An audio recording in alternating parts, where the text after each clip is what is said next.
Kenya's $1 trillion future city. Being an East African nation with an Indian Ocean coast, Kenya includes the magnificent Great Rift Valley, lakelands, savanna, and mountainous highlands.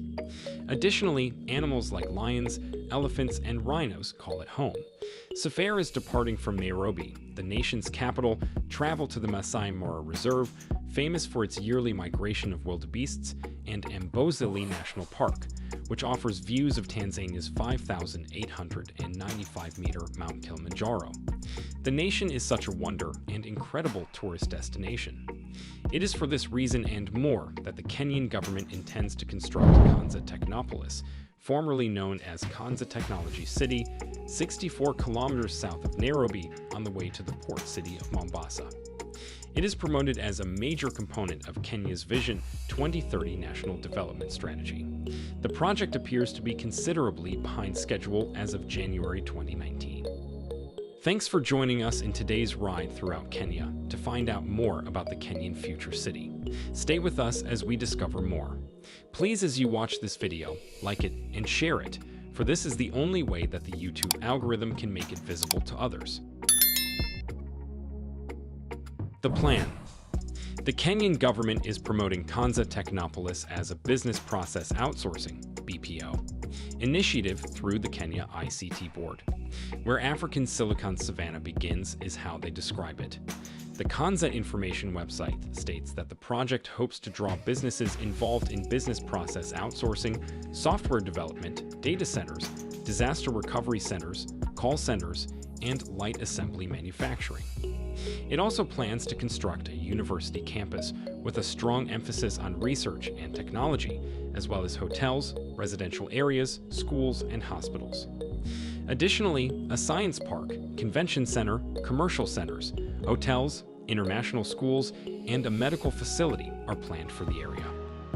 The project is planned to be built across 2,000 hectares of land straddling 3 counties, namely Machakos County, Makueni County, and Kajiado County, within a 10-kilometer buffer zone, 64 kilometers south of Nairobi on the way to the port city of Mombasa. An estimated $14.5 billion, 1.2 trillion Kenyan shillings, will be spent on it. It is promoted as a major component of Kenya's Kenya Vision 2030 National Development Strategy. The strategy of the project's design. In July 2012, Master Delivery Partner 1, MDP-1, was hired by the Kenyan Ministry of Information and Communications and the International Finance Corporation, IFC, to create a thorough business plan and master plan for Phase 1. 22 firms responded to the expression of interest for this assignment, and a shortlist of 6 was created. The ministry and IFC chose the worldwide team of 6 firms headed by HR&A Advisors, Incorporated of New York City. HR&A Advisors, Incorporated is a real estate and economic development consulting company with a focus on the implementation of sizable master plans. Creating the concept for the sales pavilion and the urban design for Phase 1 is the architecture and planning firm Shop Architects. An international strategy consulting company with a presence in Nairobi, Dalberg Global Development Advisors offers guidance to the KOTDA on economic strategy, tenant outreach, and organizational strategy. The local physical development plan for Konza is being created by the Nairobi-based physical planning company Center for Urban and Regional Planning. Oz Architecture is a design company that offers Konza sustainable development tactics. Tetra Tech is a global provider of engineering services that is creating Konza's infrastructure ideas. Dar Al Handasa, a global engineering services provider offering construction management services. The development of the project. The Kenyan government and the Parliament Account Committee approved Konza Technopolis. Deloitte and Pell Frischmann, a design consultant with offices in the UK, worked together to create the first feasibility and concept master plan, which was paid for by the International Finance Corporation. At that time, the project's scope was restricted to a 280 hectares, 700 acres, technology park with BPO/IT companies as its main tenants. Pell Frischmann suggested Kanza Technology City during the feasibility study to increase the viability of the technology park as a tourist destination. The Kenyan government concurred and hired Pell Frischmann to create a new master plan for a metropolis of 2,000 hectares. Reasons why the project is taking longer than expected. For African governments who are already battling to provide adequate roads, light, water, and security to their existing cities, putting such idealistic plans into action is no simple undertaking.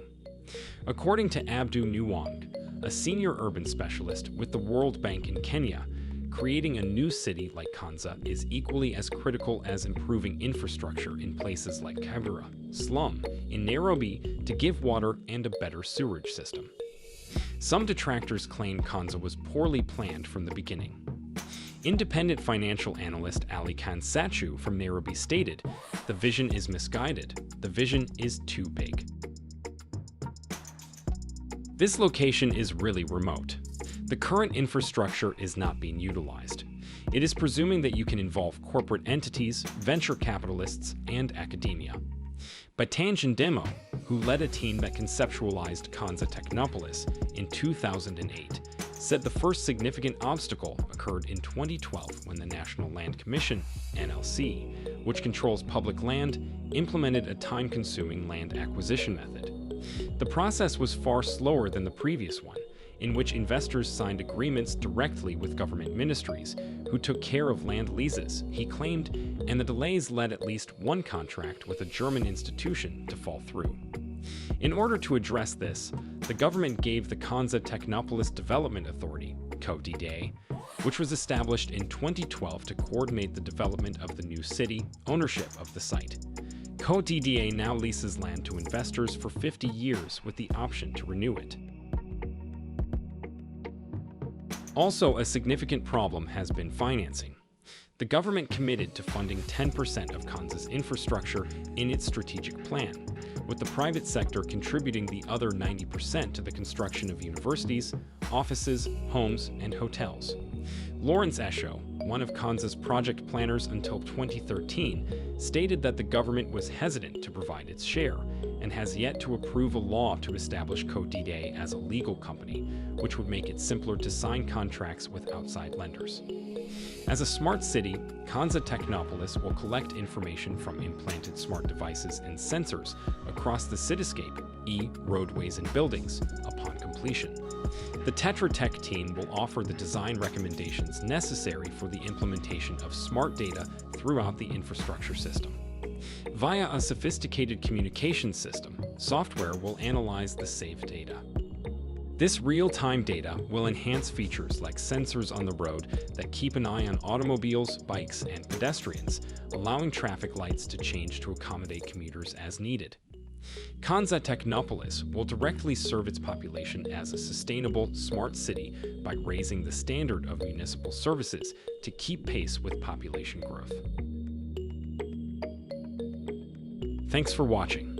Do not hesitate to like, share, and subscribe to our channel for more informative videos.